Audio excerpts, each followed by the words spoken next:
Welcome back to Future Vision, the 2020 DTG Summit. Up next, the event's grand finale, our international keynote panel. As Richard Lindsay-Davis said this morning, this has been the most international DTG Summit ever held. 5 of the 6 speakers in our next session are outside the UK. And that is significant since we are now about to discuss the global direction of travel for television. As well as what the medium first described as television 120 years ago might look like and sound like by the end of the next decade. Well, our experts will also consider how it might be transmitted as now, partly across traditional TV networks and the internet, or will it be fully by IP? Well, chairing the session is Emily Dubbs, who's Head of Technology at the DVB project. Emily joins us from Geneva. Emily, welcome, and over to you. Thank you very much, Andrea, for the introduction. And indeed, as you mentioned, I took on a new job at the start of this year. I became the head of technology at DVB. And I guess what you're thinking, is she crazy? DVB has been around for 25 years. It did great things in the past. But you may think that because it hasn't done anything relevant for 10 years or so, that there's nothing to do anymore. But I will tell you that you're wrong, of course. But let me tell you first, if you're right, if DVB is finished, if it doesn't do any work anymore, here is what can happen to the media delivery landscape. So yeah, it's frightening, right? Because fragmentation will flourish. Without an industry-led consortium focused on unifying technologies, with everybody speaking his own language without understanding each other, it will ultimately result in a slow death for broadcasters because there will be no agreement on how to make broadcast and broadband media delivery work in harmony with each other. And broadcast will thus remain on its own silo with no future. And there will be no agreement on what video codecs to be used and what streaming protocols to be used.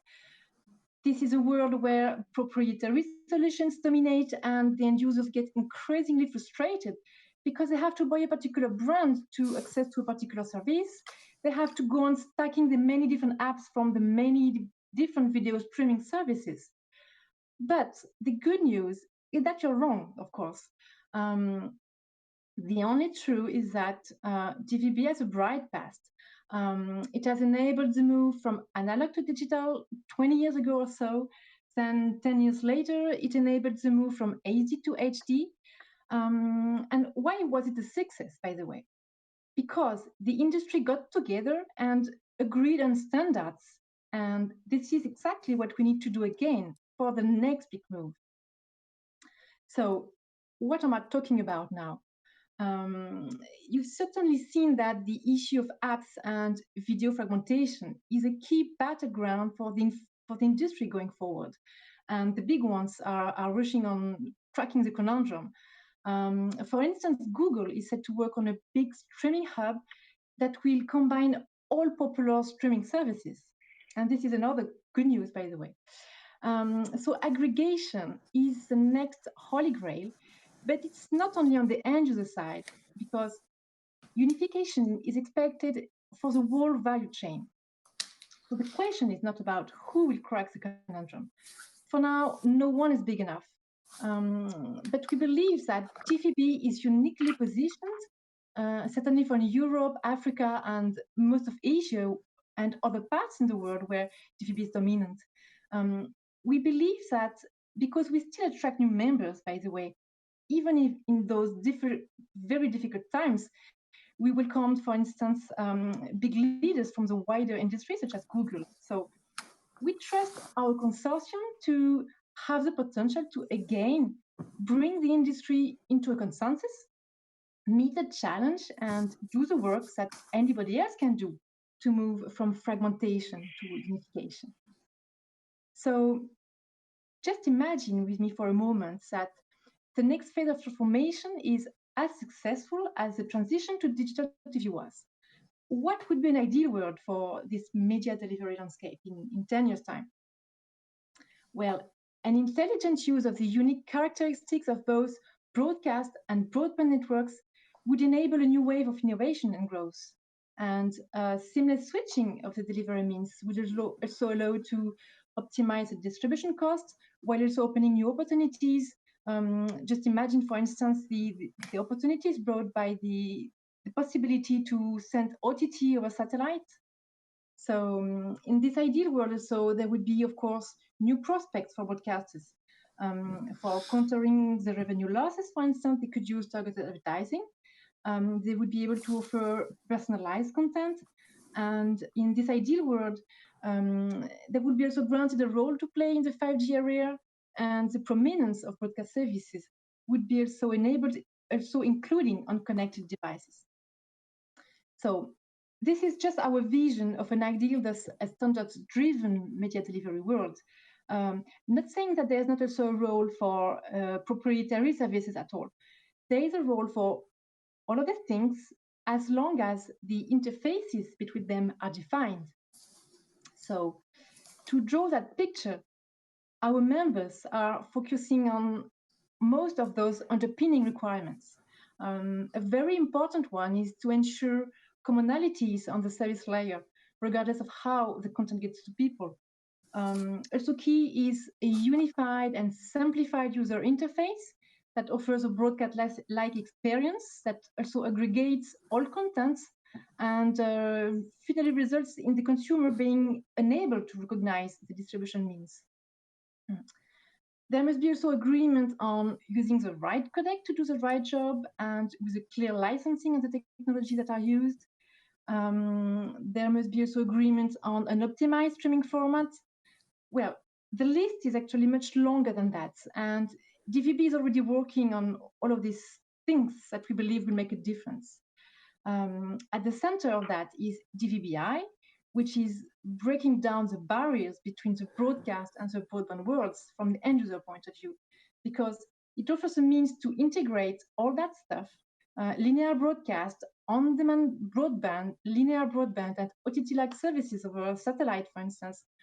So all of this in an all-in-one service layer that will also enable a 5G broadcast bearer to carry DVB discovered services. And on the delivery mechanism itself, DVB Dash is an optimized streaming format that also enables low latency to reduce the discrepancies between broadcast and broadband tapping times. We also have DVB MEBR, which is a way to enrich unmanaged networks with the scalability and thus the reliability of broadcast. Our new native IP work also focuses on a solution that delivers OTT streams through broadcast means. And our DVB-TS specifications allow to dynamically substitute advertising in a linear broadcast. So all those are hot topics for which our members are joining forces, and we believe they will make a real difference and deliver all those tools that are necessary to build this ideal standards-driven world. So yes, it's a crazy idea to become the head of technology for DVB now, but yes, DVB is relevant, and actually I couldn't have found a better job. So now I leave my DVB hats, and I am delighted to welcome 5 industry leaders who are joining me in this panel to articulate a vision for this future for the next 10 years. So we welcome Barbara Lange, Executive Director at SMPTE, and Sam Matheny, EVP and CTO at NAB. Next, we'll have Gonzalo de la Vega, General Manager EMEA at Fastly, and Thierry Fautier, who is VP at Harmonic, VP for Video Strategy. So first, and next, Simon Saunders, also Director of Emerging and Online Technology at Ofcom. So first, Barbara, you joined the global and renowned SMPTE organization as Executive Director in 2010. SMPTE has now 7,000 members, and for more than a century, your organization has helped coordinate major leaps in the media and entertainment industry, such as, for instance, the talkies and the color TV also in the US. So with such a background, could you please tell us how do you think a future TV service looks like by 2030, and what are your members' views? Right. Well, thank you, first of all, Emily and the DTG for having me. I'm pleased to be a part of this distinguished panel. I think it'll be an interesting conversation. Um, so I think that all the things that you've already described in what the DBB is interested is kind of the overview of really how this transition is likely to happen. I personally believe that traditional broadcast as defined by linear programming will probably diminish in services over the next 10 years, especially as streaming comes up more and more. I think the thing that we need to think about is that until there are reliable alternative platforms, however, broadcast, I believe, will still continue. The distribution of content will evolve over time. I think as 5G develops, we'll see more impact of that. And again, though, viewers are going to really migrate to the places where there's reliability. And with the ever increasing availability of state-of-the-art television sets and the lower price of those television sets, I think consumers will be able to enjoy that content more and more at home as well. It's really about the reliability of the platforms, I think. I also think that alongside this, you have to think about the content creation process and how that will continue to evolve. I think in the next 10 years, we'll see some more augmented reality and other tools that will allow storytellers to really evolve their craft, and the consumers will, with their more advanced devices, be able to participate perhaps more in an integrated way. Similarly, how personalization helps with advertising, I think there will be some level of personalization even in programming. And in the end, I think broadcast will still, though, survive. I think we forget how slow transitions can happen. There has to be the confluence of all sorts of things happening at the same time between the technology advancements, the systems, the content creation, and of course, the consumers. We happened to ask our membership a few questions related to this, looking at what the future type of platform, whether all IP, hybrid. 70% of our members surveyed said they believe that there will be a hybrid platform in the next 10 years, which means part broadcast, part IP. Will the digital terrestrial television be switched off? 60% said no, which goes to show that the transition is long tail. 27% said they weren't sure. So there's still a lot of uncertainty about the speed of this transition. And will 5G be a part of that transition? 56% of those surveyed said yes, but 32% not sure. So there's a lot of I don't want to say anxiety, but planning that has to happen. And at the end of the day, I think the transition will take longer than we expect that it would.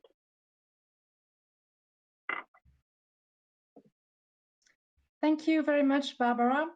So we'll come back to you in a few minutes to hear more about how SMT will tackle all this. Now let's hear from Sam Matheny. Sam, you're EVP and CTO at the National Association of Broadcasters, known as the Voice of America's TV and radio broadcasters in the US. You are steeped in TV innovation and have over 25 years of experience in the broadcast and data networking industries. So today you lead NAB's technology team in its efforts to promote innovation and to propel broadcast technology into the future. So we are very curious to hear from you about what is foreseen for this future. Great. Well, thank you so much. It's wonderful to be with you and a real honor to be in the company of so many other great technologists and thinkers about how media is produced and distributed. I think that, a wise thing I once heard was that the greater specificity one provides with a prediction, the more likely he or she is to be wrong. So allow me to say that TV service in 2030 will look and sound better with greater choice and access to content. And I think that at a high level will prove very accurate. It's when you get into the details of how that happens that it perhaps gets a little bit more problematic. But what I'd like to do is sort of break my thoughts down into three areas in general. And one is just sort of the evolution of the TV service. The second part will be the role of over-the-air broadcasting.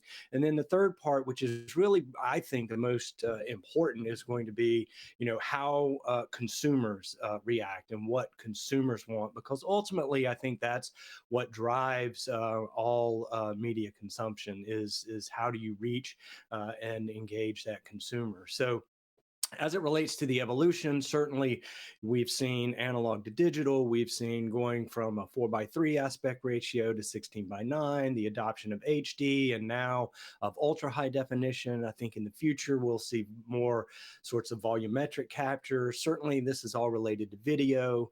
The same sorts of things have been happening with audio, where we've gone from mono to stereo to surround sound and are now entering the world of 3D audio. And so these are all improvements that I think that we will see continue to be adopted and used at a greater level by the year 2030. So, but one thing that I do think we have to acknowledge is that at least on the way people are consuming content now, that video quality for the flat screen viewing is approaching the edge of what we can perceive.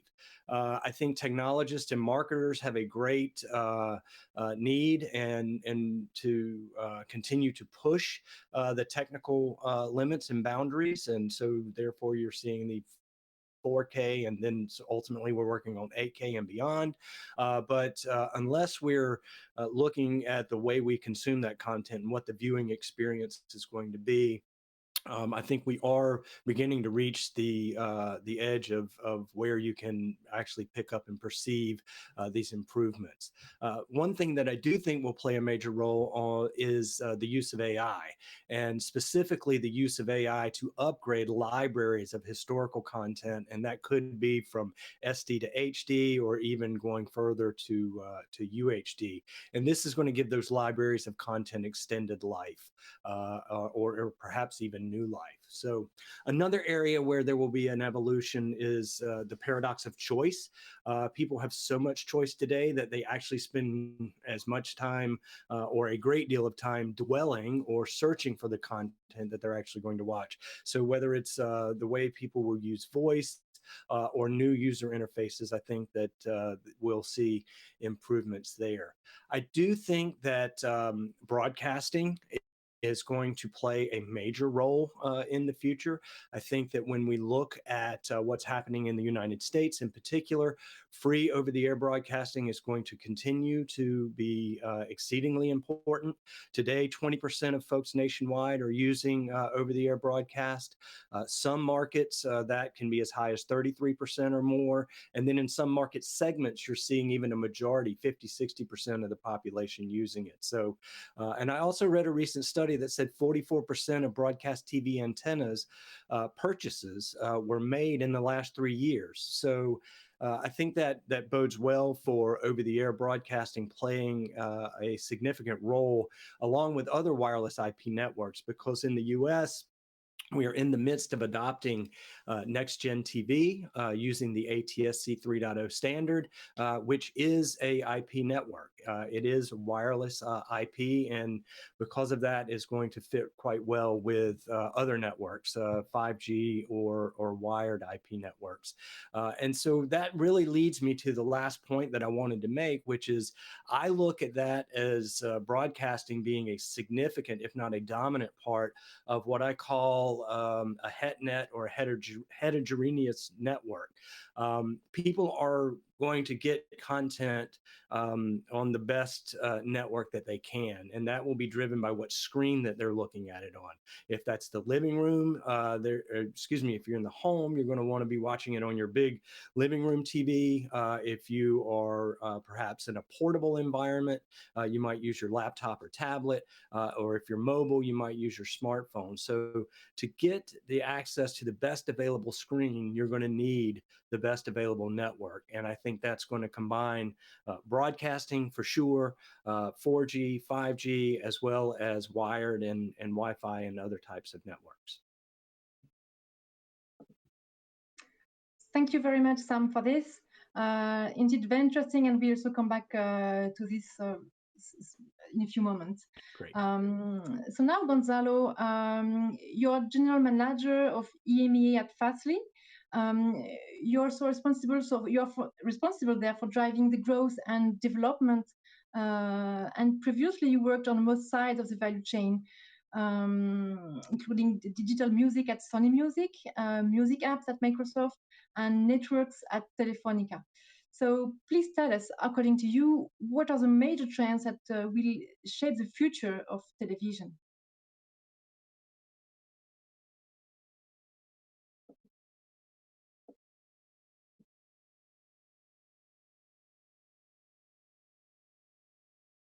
We can't hear you for the moment. I think you're muted.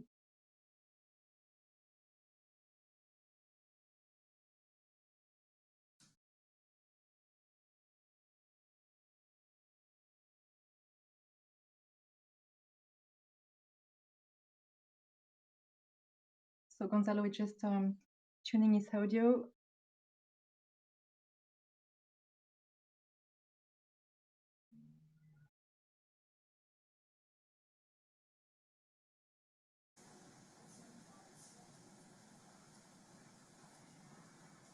I think you can speak now.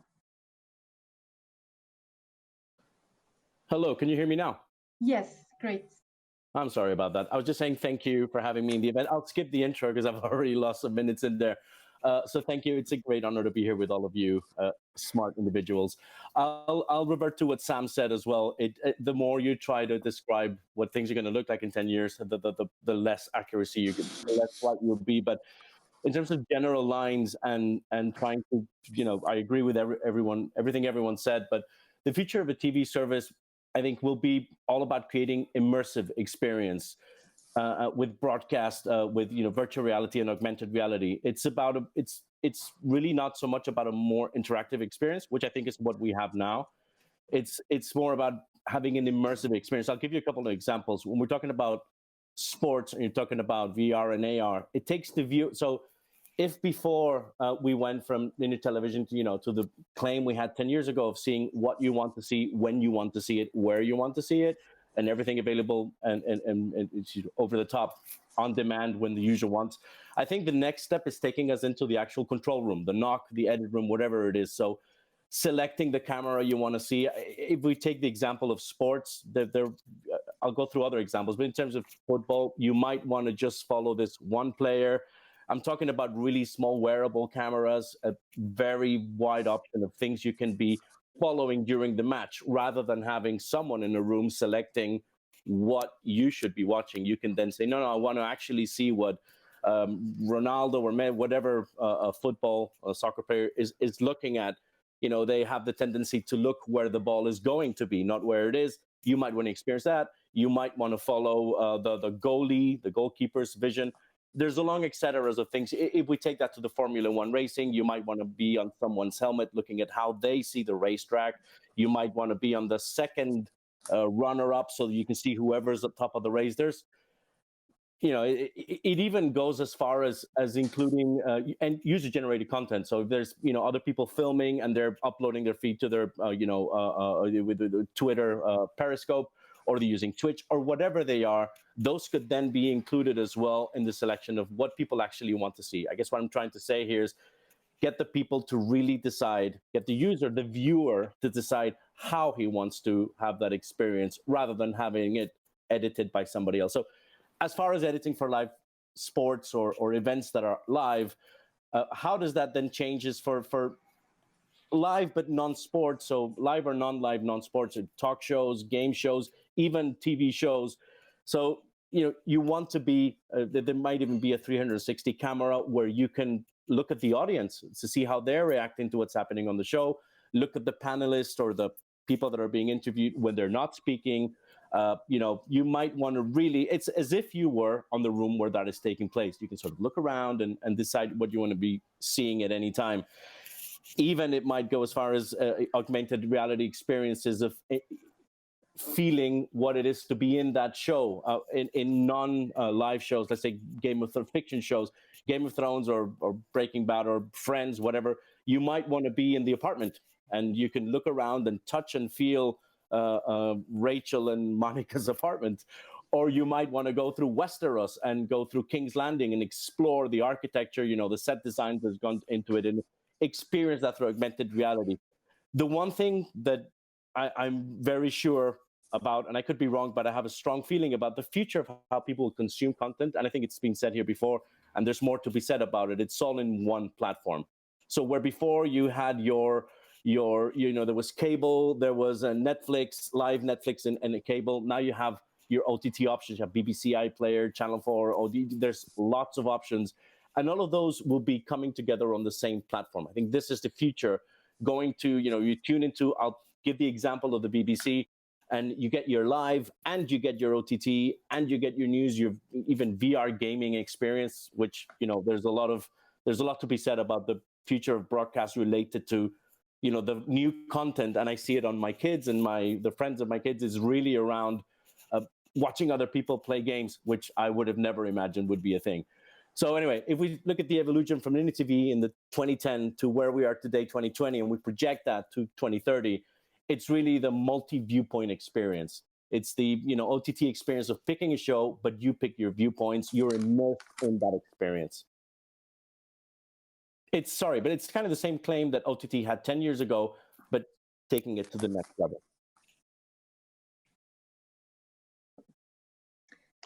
Thank you very much, Gonzalo, and very interesting point of view again, and seems to be an agreement on the fact that the aggregation on the end user side is very key. So I think that also Thierry Fautier would have a lot to share with regards to immersive experiences during the discussion. But before, Thierry, you're above all a video compression pioneer. You're now guiding the long-term video strategy for Harmonic. You are also president of the Ultra HD Forum and co-founder of the VR Industry Forum. So first, we are eager to hear your thoughts on how OTT has transformed the TV industry and how the TV experience will shift from what we know to what's next, how networks will evolve to be more IP-centric. Thank you, Emily. Can you hear me? Yes, please go ahead. Okay. I will try to be as neutral as possible, being wearing multiple hats. And because I'm president of Ultra HD Forum for 5 years now, which is already a full presidential term in France, I will try not to touch the resolution in my presentation. We don't know when the transition will be from HD to 4K and from 4K to 8K, also a lot of conjecture right now. What I want to present is in one picture where we are today. And you have, in this diagram, I try to capture all the different networks. I'm not going to touch the content aspect because for me, content is nearly independent of the network, although OTT shows that there is a lot more happening on OTT than classical broadcast. So you see, content can go to terrestrial network, can go to TV. Then you have this MVPD cable, DTH, IPTV. And the big shift we have seen over the last 10 years is OTT. OTT can go across a lot of devices, even set-top box of operators, as we see for Netflix, but also to TV. And this is going to be a very important aspect when we talk about TV, because the TV is not only tuning to the terrestrial network. So this was the first slide. That was the action. The reaction to OTT, you see a lot of operators doing massive transformation. I will start with the cable operator going IP. I will continue with DTH kind of struggling, especially in the US, with what to do with their DTH network and how to compete with cable and IPTV. IPTV have a very good business. They are quite happy with what they have achieved so far, but they are also trying to go to all devices, not only to their own set-top box. So this is what we call the all ABR, and DVB is also, I'm quite happy as one to found this initiative inside DVB to see that multicast ABR is now starting to get some traction in the market. So you see some red box, which is DTH under siege, very difficult to sell the value proposition. And then you see in orange the terrestrial network, where you can see that TV as a broadcast device is probably not that exciting. If I take a Samsung TV, when I switch it on, I get all kind of OTT channel, and one of the channel is the broadcast delivery. So it shows you that the consumers and the TV manufacturers are quite eager to transition to IP. Of course, from TV manufacturer point of view, you understand there is more money to be made on IP delivery than on terrestrial delivery. Next slide. And this is not applying to UK. I want to stay good friend with Simon from Ofcom. I'm making here some bold prediction. I'm saying terrestrial in some countries will switch off. And yes, I understand the poorer people need to have access to the terrestrial network. The old people need to have access to the terrestrial network. But you see a massive shift from OTT to be delivered to TV. So my theory, and we'll discuss that obviously in the panel, is that the regulators, if they want to switch off terrestrial network, they have to bring a very high-speed network to the masses, like they do with electricity and water.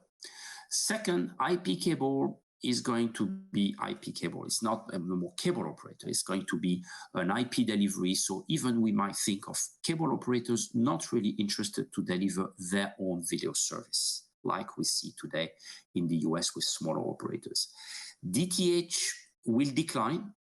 I think you'll see still DTH in the emerging countries. Not sure DTH will survive in developed countries. IPTV is still very strong, going across all the networks and all the devices.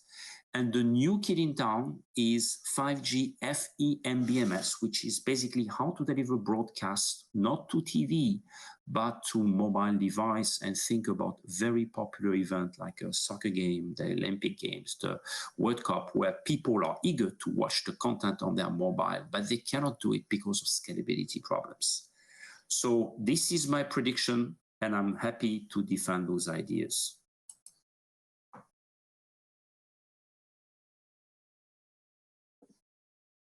Thank you very much, Thierry. So now we'll go to Simon, Professor Simon. Oh, just let me. Okay, so Professor Simon Saunders. So you also took on a new job this year, right? You joined Ofcom as a director of emerging and online technology in March, and previously you were head of technology partnerships for EMEA at Google. You're a specialist in communication technology with both technical and commercial background. So please tell us about the trends in the UK. What's next? Thanks very much indeed, Emily, and good afternoon and indeed good morning to our global audience. Yeah, as you say, I look after emerging and online technology at Ofcom, the UK communications regulator, and amongst other things, I'm looking at both the demand and the technology trends which will affect the future of broadcast services in the UK context. As Sam and Gonzalo have pointed out, the lot of a futurist is a dangerous one. One strategy is to be very vague about the future. My strategy is actually going to be to give you a bit of a sense of things that have happened in the past and the present in the UK to see what that might tell us about the future. And in particular, I want to share some viewing trends from Ofcom's audience data, which we publish regularly, and extract from that some thoughts about some changes. So this first data shows actually that some things don't change as fast as you might think they do. This is showing the connection types amongst households that have TV sets. And actually those have changed rather slowly over a period of 20 years. Clearly there's been slow moving trends like the phased switch off of analog for digital. But other trends have not been so dramatic as you might have thought. I do have to say, however, that the overall number of households with a TV set in the UK has started to decline, so that sits behind some of these trends. However, although the sort of underlying connection types may not have changed so rapidly, what has changed certainly is what's consumed on TV sets, and in particular, you can see that the biggest change here is the take-up of smart and connected TVs. And that's been a particularly rapid rise in the last 5 years and has driven really substantial shifts in audience behavior. Now, looking in the very recent past, we've been looking at whether the undeniable changes in society as a result of the pandemic might have changed the general trends. And sort of on the left-hand side, we're showing how up until the pandemic, there was basically a steady transition of a few minutes viewing per day from live TV to streaming services. And that's been the case across all device types. In fact, what we've seen overall is that, if I move on one more, that broadcast video on demand has actually been, amongst all individuals, comparable to some of the major services, both streaming VOD and YouTube. So you have to include time shifting, stored programming, in order to see that comparison. But nevertheless, I think that's quite striking. However, on the right-hand side, we're not looking at all viewers. We're looking at specifically young adults aged 18 to 34. And there it's clearly a very different pattern, where broadcast VOD was substantially behind SVOD and YouTube individually amongst that set of people. And we can expect that there'll be some continuity in that as those progress through the population. Interestingly, we're showing here sort of 3 bars showing the gradual trends over the last 3 years, and then 1 bar showing the specific situation at the peak of lockdown in the UK, i.e. in April. And during that period of time, there was an amazingly large amount of consumption on the home TV set that we hadn't traditionally seen. Clearly amongst that, a large portion was streaming services. And it certainly led to a very different pattern of demand that created some challenges in meeting that demand in various ways, and with various services who we worked closely with to keep everything resilient in that period of time.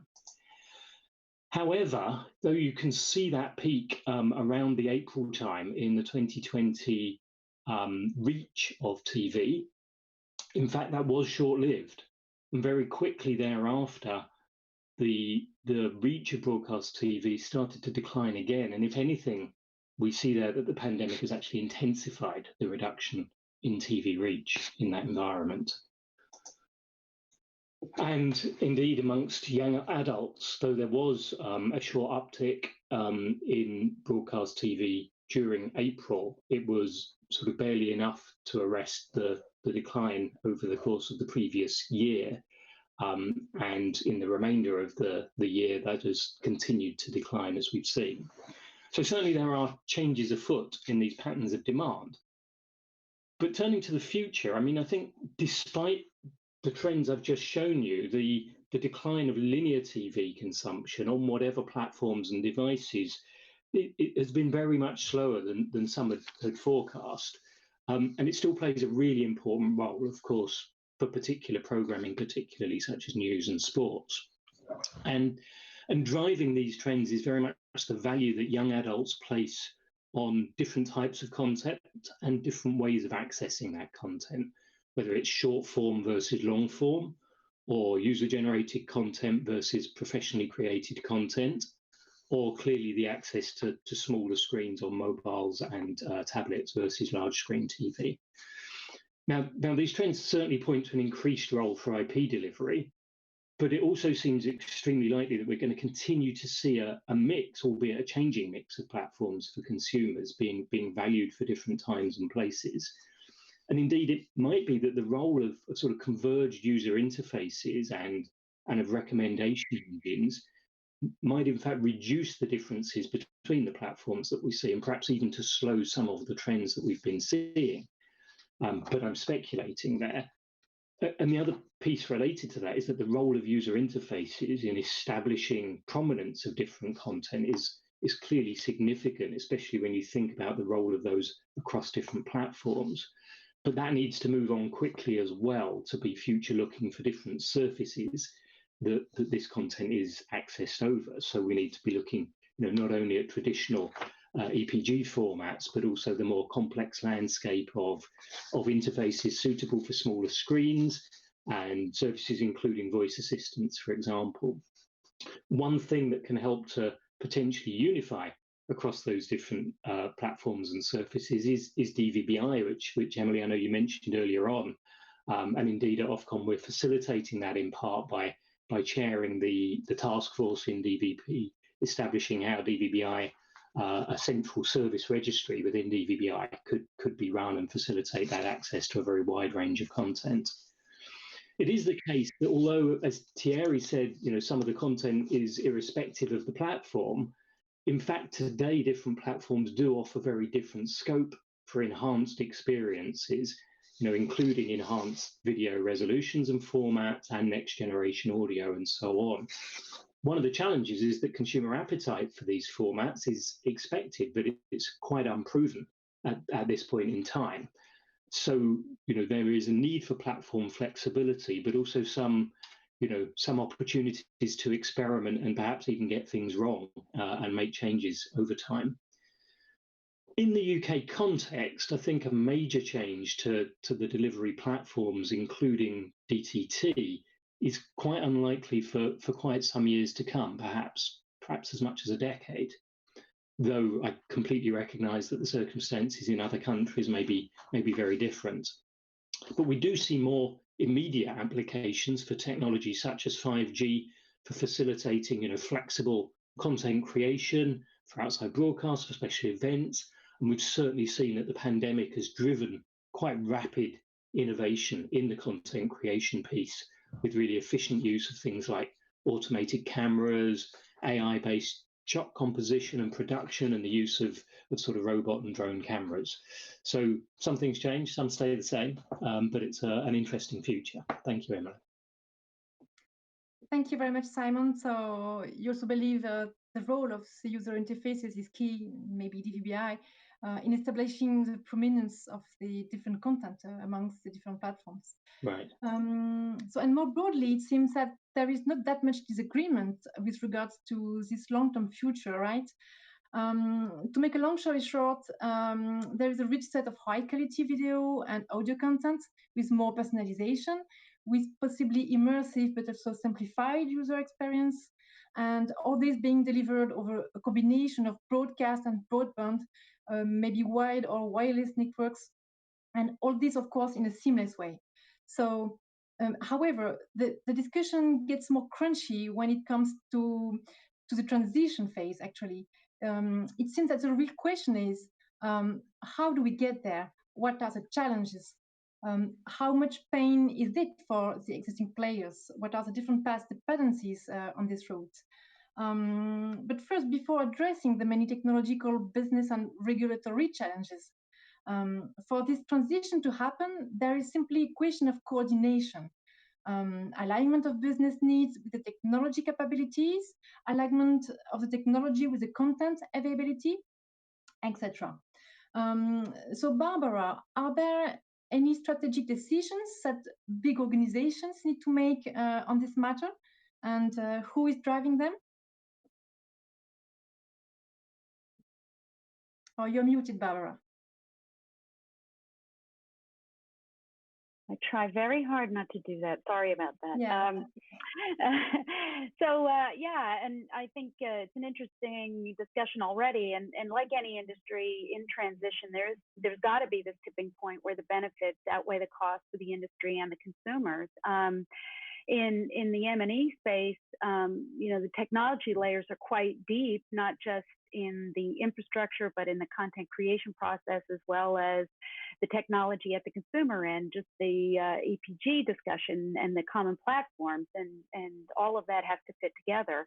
And then you have to have the consumer willing to purchase the new equipment to be able to drive and enjoy that high quality content. So finding that tipping point is the real challenge, and I continue to predict that it takes longer to get there than we than we will predict. I would also add that the pandemic, I think, has helped to accelerate this transition. However, it forced a lot of productions to move remote very quickly, and the industry really had to accommodate and adapt. And the consumers are adapting and adopting. I think the Ofcom data from the use of broadcast in this pandemic period is quite interesting. And so the disruptors are still out there. They've been there for going on 10 years, the Netflixes, the Amazons, the YouTubes, the XYZs, and I think they will continue to disrupt, and we are going to continue to, I think, follow along with them. Okay, and more specifically from SMT standpoint, are there strategic decisions that have to be made in order to facilitate the transition or just to get prepared? Yeah, well, I think I'm moving this slide. I apologize. Yeah, well, so we're very excited by, I'm sorry, did I go past it now? The slide. We're very excited by a new era for SMPTE.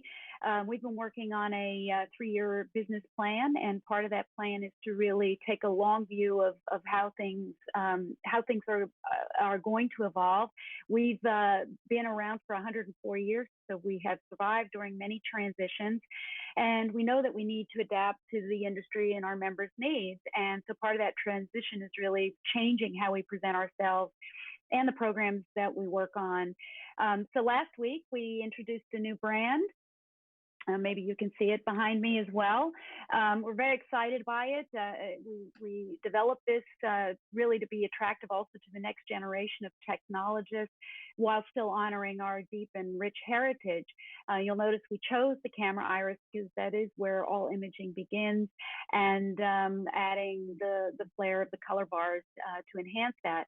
And we're using this opportunity to present SMPTE as the Society of Media Professionals, Technologists, and Engineers, notice SMPTE, but without really the traditional naming of motion pictures and television, because those are transitioning away as well. And so we're hoping that this new image will help point us in the being part of the industry and changing as the industry is changing, and so are we. And so in the coming weeks and months, you'll see more from us in terms of how we're reimagining SMPTE and adapting and working with the industry. Thank you. Indeed, so thank you.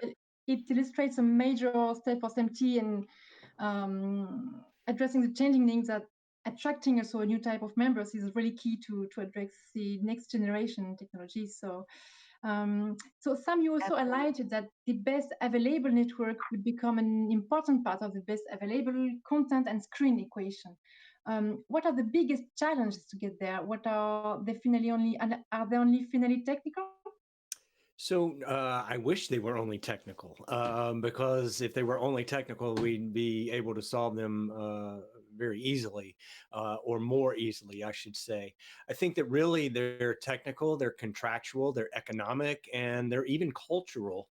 And so in the US, as we are adopting Next Gen TV and ATSC 3.0, we were not granted any new spectrum. And that's unlike the analog to digital transition that we went through. It's also unlike the way South Korea is making their move to Next Gen TV, where additional channels of spectrum were granted. What that is requiring for us is for channel sharing to take place. And the reason I say that it's contractual, economic, and cultural is because if you're going to enter into those types of channel sharing agreements, then you have to have broadcasters work together in ways that they have not done so before. So culturally, that company that you were competing with across town or across the street, so to speak, is now somebody that you are going to be collaborating with and sharing transmission facilities. And that is something that is very new and very different for broadcasters in the US. And then, of course, with that come all sorts of new contracts and legal agreements and and certainly the assurance that you don't want to do anything that is going to impact your ability to continue to serve your community as well as generate revenue. So the good news in that standpoint is that technically, it can be done, and it is being done already. We have 9 markets that are on the air with reaching approximately 10% of U.S. television households with the next-gen TV signal. That should be approximately double by the end of the year, with about 20% or 1 in 5 of all TV households being reached. But more importantly than just the number of markets that are on the air in this, sort of first year of deployment, is that every major television network is participating. ABC, CBS, Fox, NBC, PBS, Univision, CW, My Network, they are all already on the air broadcasting in next-gen TV. And so as it relates to that over-the-air traditional broadcast signal, that's, we think, is a very strong start, especially when put in the context of the pandemic, in that while it may have slowed out the planned rollout, slowed it down a little bit, it certainly hasn't impacted the commitment. Okay, thank you very much, Sam. So it seems that the step towards new experiences intend to come usually from major events. But here again, the technology's availability alone is usually not enough. Simon, do you think the regulators also have a role in creating the conditions around those events to allow the users to appreciate new experiences? Yeah, I think we can do. I mean, I think there's a general challenge for broadcasters on some platforms to enable service innovation when when there are complexities around what it takes to reconfigure the capacity and the coverage of networks to support those, and there are sort of costs and times involved in making those changes, and they're often doing it ahead of actually seeing the consumer demand for those new experiences. So marrying those up creates quite a challenge. And around special events, there's often an impetus to allow that to happen. You've got sort of different viewing patterns. Viewing patterns are often much more intense, and there's a greater openness to try new things. And we certainly saw all those conditions coming together here in the UK around the 2012 Olympics. And events like that also sometimes create special conditions that allow us regulators to perhaps do more to allow the innovation to flourish in those periods. Okay, thank you, Simon. And so among the trends that are often mentioned when we talk about the future, there is the notion of immersive experiences. Should it be augmented reality, virtual, mixed reality, or else? So Gonzalo, you mentioned that immersive experiences are even more relevant than personalization. How do you think we will get there? What are the conditions? What are the challenges for broadcasters? Okay, can you hear me? Just checking now. Yes. Good. So it's all really about the investment in infrastructure to avoid access inequality. So if there is a need to invest in high volume, high data channel from an infrastructure perspective. Infrastructure needs data lines, it needs big pipes for all this data to travel through. You can only send so much data over a satellite. You need fiber to the stadium. In the case of augmented reality, you can, the traditional, you'd have lorries outside football stadiums sending an uplink on a satellite. We really need fiber to where the action is happening. The uplink is very important. It requires national and business level investment in the backbone and in the last mile. Telcos and national bodies need to continue to invest in backbone infrastructure. At the start of COVID, there was, and I know because my daughter was partly to blame for this, but there was a massive congestion of people playing a Fortnite or other games on their PlayStations. And it almost broke the internet. This is funny to say today, but when there's a bunch of us looking at how the real guts and how the sort of infrastructure of the internet works, we saw that was a real stretch. And I don't mean to throw Simon here under a bus. Apologies, Simon, but that was a real issue. And the regulatory bodies have to keep investing, otherwise it'll have a ramification for future generations, as everything is going to be on the same infrastructure. We need to keep building more bandwidth. and you have to, because it will affect everything, not just entertainment, education system, communication, conferences like this one. You know, there will be issues with access inequality if investment is not properly made. We from what we've seen at Fastly, we've seen these really intense trend. And the internet has held up at several points when it was under massive stress. And it's very interesting. We actually looked at the UK traffic in a blog article that, again, sparked, I think, Simon Saunders to reach out to us for a very interesting chat. And if we look at specifically what happened during COVID in what we saw in the UK is everybody used to work, that includes us, used to work from central London. And then all of that burden, all of that traffic, that, you know, daily usage for work, entertainment, etc., was now shifted to the last mile in networks when everyone went home, wherever that was in the countryside outside of central London.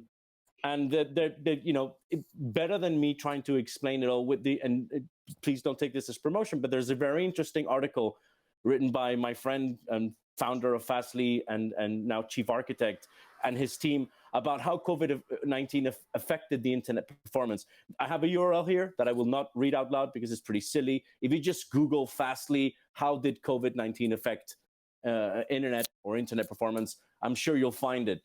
And it really gives an idea of how the investment prevents access inequality, makes access equal for everybody, and then enables all of these fun things we've been saying so far. Thank you very much, Gonzalo. So we'll take a question from the audience now. I have a question for Thierry. So he says, so it's Drew Hosey who said, I think your view was that cable operators would gradually stop trying to provide a direct content offering and leave that to others, focusing instead on the advantages of their networks for broadband. Over what time scale do you see this happening? That's a good question. I don't think there is one single answer for the entire universe. The only thing I can share with you is from a profitability point of view, broadband is more advantageous for cable operator. From a consumer satisfaction, you see consumer who hate their cable company, but who love their broadband services. And you see so many virtual MVPD in the US, I think I don't have enough hands to count all of them. So one of the scenarios you can think of is the cable operator still offer his video service. And he also, obviously, because net neutrality, thanks God, is still there, also is forced or allowed to let other service run. And at some time, you will see the market decide. Does the consumer want to consume Netflix, Hulu, and maybe a virtual MVPD, or does he prefer to go to the classical brick and mortar cable offering? If I look at my cable service today, I have Peacock pushed by Comcast on my Xfinity set-top box. I have an Xfinity set-top box. I can watch Peacock, I can watch Netflix, I can watch Hulu. Do I still have time and money to watch Netflix, to watch Comcast service? I still don't know. And in 2030, I think you will see a different dynamics. The young adults will probably won't like this appointment TV experience. And the older people will still like it because they are used to it and they are scared to go to Netflix because maybe they don't know what to find in Netflix. So there is no one answer. The good thing is we give choice to consumers and choice with high quality. We are not in the internet world where people were complaining of adaptive streaming poor performance. We are in the gigabit world, being from fiber, being from cable, and being from 5G fixed wireless. Thank you, Thierry. We'll take a last question from Stuart Savage from LG. Personal cameras and video selection has been tried many times and failed. The director always tells a better story. What has changed to make it work now? Maybe Gonzalo, you could answer that. Sure, my pleasure. I'm now surfing on my individual thoughts on what I think. It doesn't represent companies or anything like that. Really, it's on my experience. But I agree with the first part of that question, and I strongly disagree with the second part. So, it has been tried before and failed, and I can get into a bit of what has changed both in the technology side, and I can dab a little into that. But I don't think the director always offers you the best experience. I think that is the case when you're filming a movie or a TV show, fiction, or even perhaps in a live TV late night show. There is a very big art to editing. My wife is in the movie business industry, and I would not want to anger her. There is lots of knowledge and lots of value added in someone telling a story through editing and through choosing, camera angles and placing your camera in direction of photography, all of that. However, I don't think there is a story to be told, or I might not want to be told the story of a race or of a live football match or of a sport match. I might want to write my own story, because for me, I care about what, again, this player does, or that racer does, or this individual sports person is doing, and that's the angle I'm taking. I'm not saying we can now edit, our Game of Thrones or any fiction series to see it the way we want it. So having stated the obvious there, I think what has changed, and I think there still are challenges to things like virtual reality or immersive reality through broadcast. You need to feel you're in control. I, for one, have used Oculus Rift, another VR apparatus, and I didn't really like it. Sometimes it makes you feel a bit nauseous. When you can control the movement, that's great. If somebody else is controlling your movement in a VR experience, I can tell you, if you haven't tried it, it is not a very pleasant experience. But I think and I'll put a bit of Fastly in here, but as networks and as computing at the edge, and if things happen more in the edge, I think to answer the question, and I'll take one more minute, but where before all of these interactions had to go back to what's called an origin or wherever the source of that content was, I think all of those can now be resolved at the edge of the network.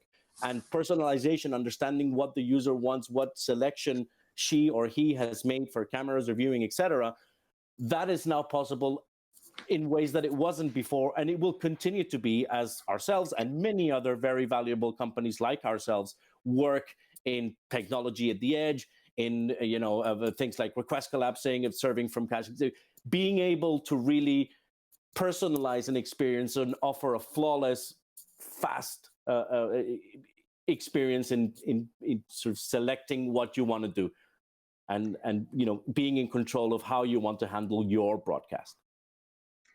Thank you very much, Gonzalo. So all this is very interesting, and would maybe be worth another session one day. So thank you very much, Barbara, Sam, Gonzalo, Thierry, and Simon for your interesting thoughts. At the same time, we foresee that there are many common trends, but we just have different opinions on the timeline and on the different paths to get there. So hopefully we are not exactly on the same page, because we always need different opinions to foster creativity, and even the good ideas get even better when they are challenged. So hopefully, I think we're on the same boat, but just with different tools, and we just need those complementary contributions to be orchestrated. And that's exactly the role of the standards organization, such as SMPTE, such as DVB, of course, so that need to also collaborate more than ever.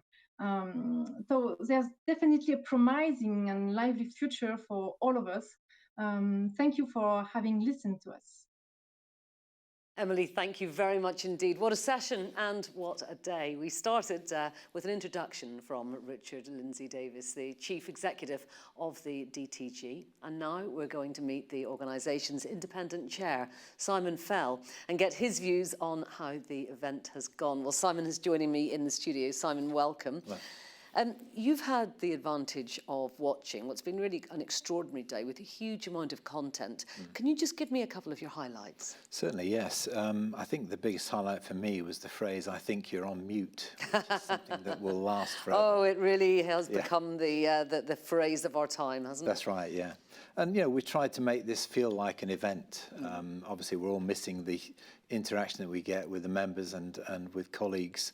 And unfortunately, we're at the mercy of the internet with what we've done today. And it's ironic when you think about the topic being, largely how do we deliver broadcast quality content over the internet? And you can see that there are still some wrinkles in that plan. I mean, highlights today for me, I think Andy Carter this morning with the all-party parliamentary media group who stepped in. And, he said some important things like needing to look at how policy can support more investment in UK TV technology. And in recent months, the fact that public service broadcasters have come into their own and really delivered, which I thought was quite a powerful statement. And interestingly, at the same time this morning, we had Tim Davie, BBC Director General, speaking at the Ofcom small screen big debate, which clashed with our event, unfortunately. And he said our legacy must be to keep our rather wonderful public service broadcasting services fresh and dynamic with the right prominence. We've got to be urgent about it, a bit healthily paranoid about it, he said. Go around the world and see where it drifts, and if you don't do the right thing, this is what will happen. So I think that's an important message for us, not to forget that, those services we rely on every day are very important, and so we should look to them to be strengthened. And indeed, I think there'll probably be quite a lot of people in public service broadcasting who heard what Andy Carter had to say and will feel rather grateful to him for saying it. Yeah, I think so. Interesting, the session on COVID effect on TV, I was touched by the fact that Akamai claimed, as Chris Wood said, that they doubled their peak traffic capacity since last year, which is fascinating, and yet still delivered, which is good. Faz from ITV said how they managed to deliver 10 hours of live TV per day, but keep their big entertainment shows in production, which is great news as well. And how important it is to be flexible in this day and age. I think broadcasters have proven how flexible they can be. I thought Ali Ray's session on All Hail the Algorithm stood out. Algorithms influence us, but they're only built by humans, she said, and they're only as good as the data they get in. That's something we should remember in the next few years. And Jigna with the green energy thing from BBC R&D, their paper's very good. You should have a look at it if you're interested in the technology. And maybe that'll help with Boris's plan to install wind energy for us all. You never know. It might depend on it. We had all sorts of good sessions. The sports TV innovation session was good. How audiences are interacting more, how remote production has taken a big step forward in this day and age, which I think has been very important. Some interesting work that wasn't mentioned today was work the BBC have done on low latency audio return feeds, because what are we missing? Audience reaction. Yeah. I've watched some of those shows where they try and intercut between people. It just doesn't work. Yes, we've all been there. It's slightly cringy, isn't it, at the moment? That's right. And I think the low latency audience feeds they've worked on bringing those back is quite important work that might have a lot of benefit for many broadcasters. And the innovation showcase is worth catching up on later. Orpheus from Channel 4 said how important innovation was, which I believe in as well. And I think, if we look back 25 years, which Dan Snow did with us, you can see how far we've come and where we are today. And his Hits TV channel, which he started from a podcast, has gained a new global audience and for a very super niche offering, which I think is encouraging for many people. So we had some great sessions today. We had one on 8K and super resolution and things. I think LG said that we should upgrade Freeview to 4K, just like the French. Thierry would be very proud of me for saying that, but let's see. That's a hard thing to do, and I think it's to be seen yet how we might achieve that. And that panel raised the question of should we have a roadmap for digital TV, and I think we should. Who should own it? I think the industry should own it, and that's the great thing about the DTG. We bring the industry together to discuss these topics. So I think, those are things for me, and apart from Vlad with his frightening session. Where terrified us all. It only takes one compromised device to gain access to your house. So I think we'll all be changing our passwords tonight, as you said earlier, I think. I just wanted to ask you a little bit about your perspective on TV innovation. I mean, you took up this post at DGT after a career, spanning a number of decades across IT, online, broadcast media, telecoms, and indeed airport technology. When you look, using your perspective, when you look back and then look forward, what do you see as the future of TV innovation? I think, the heart of it, it's got to be at the DNA of your organisation. You've got to feel that that's your ambition, is to develop new services. It's what I've tried to do all the time in my career, whether it was at ITV or Channel 4. I was there at the beginning of that. An innovation is whatever it is at that time of your life. The EBU did global innovation, and it was great to see what's happening in other countries. I think we have to adapt and get ready for the future because software-developed systems are moving at such a pace that we need to pick up the pace. And you heard the standards debate just in the last session. We need to make sure that we're doing that at the pace that the global technology is moving at. Thank you. That's interesting. Look, Simon, thank you very much indeed. It's been really interesting to hear your perspective, and thank you for bringing the whole day together. That is about it for Future Vision, the 2020 DTG Summit. I hope that you have enjoyed the event. As Simon said, all the sessions will be available on demand. And a reminder that the DTG will be announcing the winners of the Golden Remote competition after it closes on October the 14th. So do look out for an email on that, and good luck to you all, of course. A huge thank you to all of our panel chairs and to our speakers, and to the event partners. Without their support, of course, this event would simply not have been possible. Putting this virtual show on the road, as I'm sure you can imagine, has not been without its challenges. But hopefully you'll agree that all the effort that went into it and doing things a little bit differently this year was worthwhile. And finally, from me, thank you very much for having me. Goodbye. Thanks a lot.